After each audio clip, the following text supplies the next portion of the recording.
Alhamdulillah wassalatu wassalamu ala rasulillah. Ya, kembali lagi bersama kita.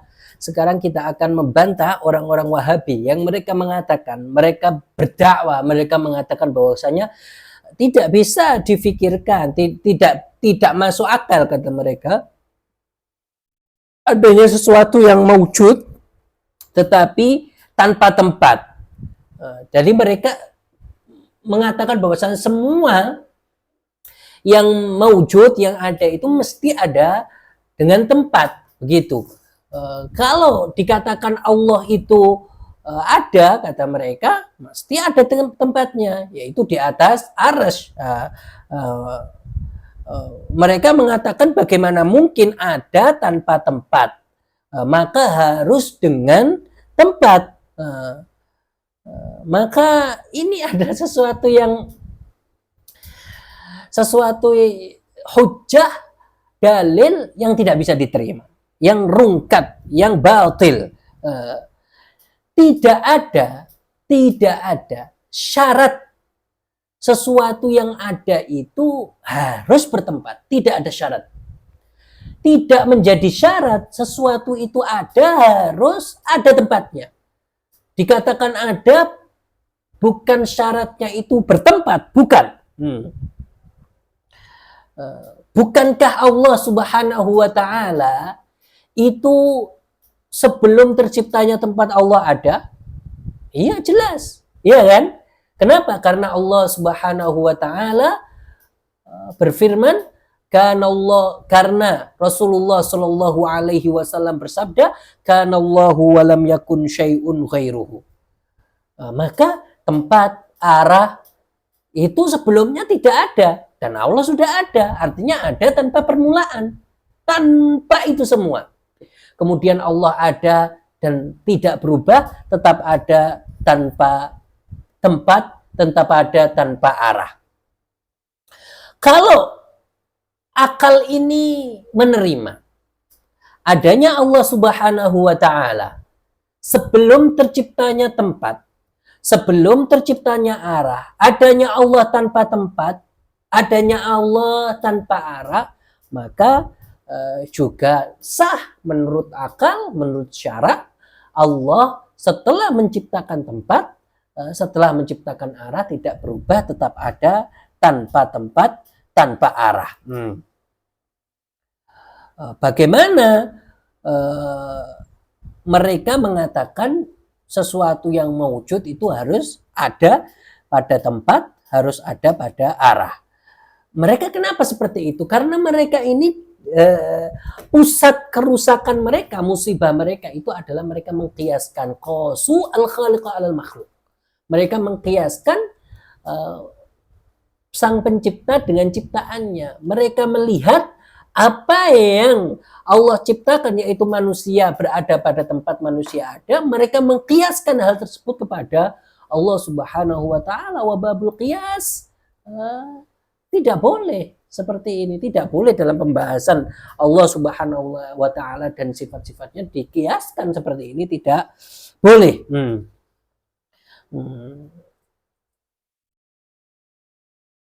Nah, maka perkataan mereka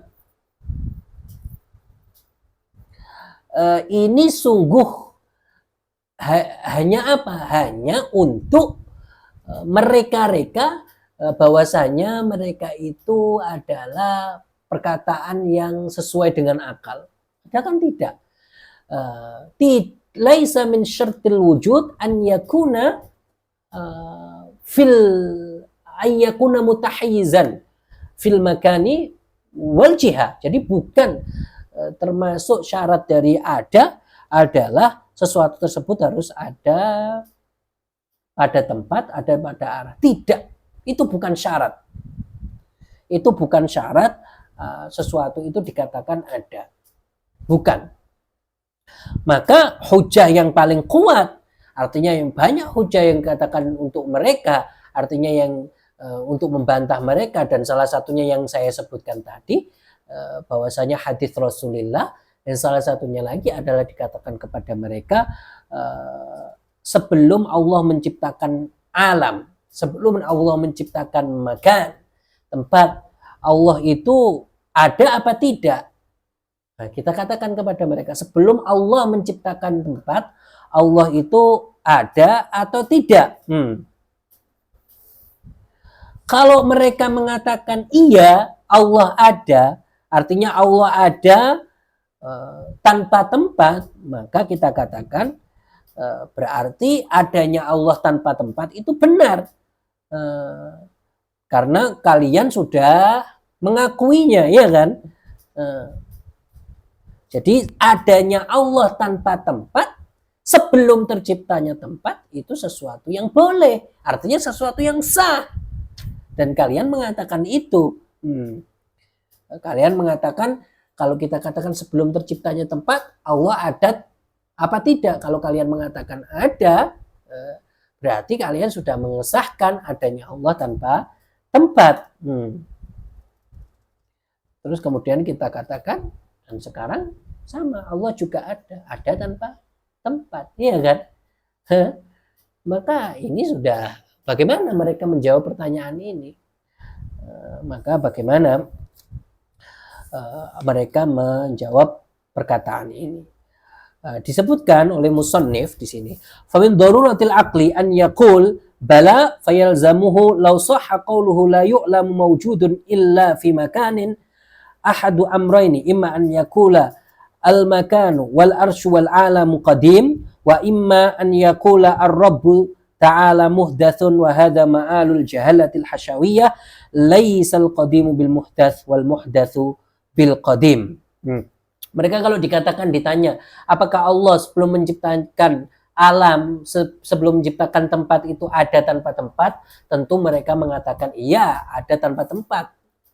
Kemudian kita katakan sah, berarti ketika setelah Allah menciptakan tempat, Allah juga ada tanpa tempat. Karena kalau dikatakan sesuatu yang ada pasti bertempat, artinya kalau mereka mengatakan Allah ada pasti bertempat, yaitu di atas arsy, maka ini ada beberapa kemungkinan, ada dua kemungkinan. Kemungkinan pertama berarti alam atau arsy tersebut adalah azali dengan Allah.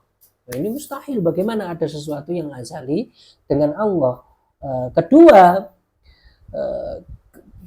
mereka mengatakan Allah berada pada tempat, berarti Allah itu apa? Baru, ya kan?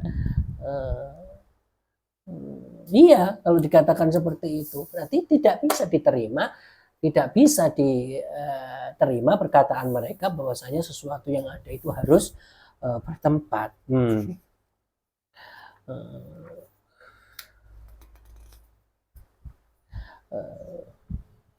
Begitu.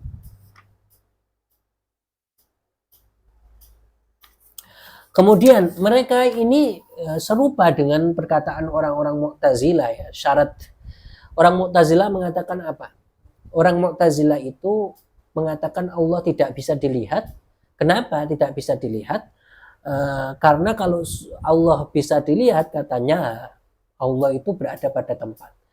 Mereka menjadikan syarat untuk sesuatu yang bisa dilihat itu berada pada tempat, berada pada arah. Berarti ini kan qiyas makhluk, ya kan?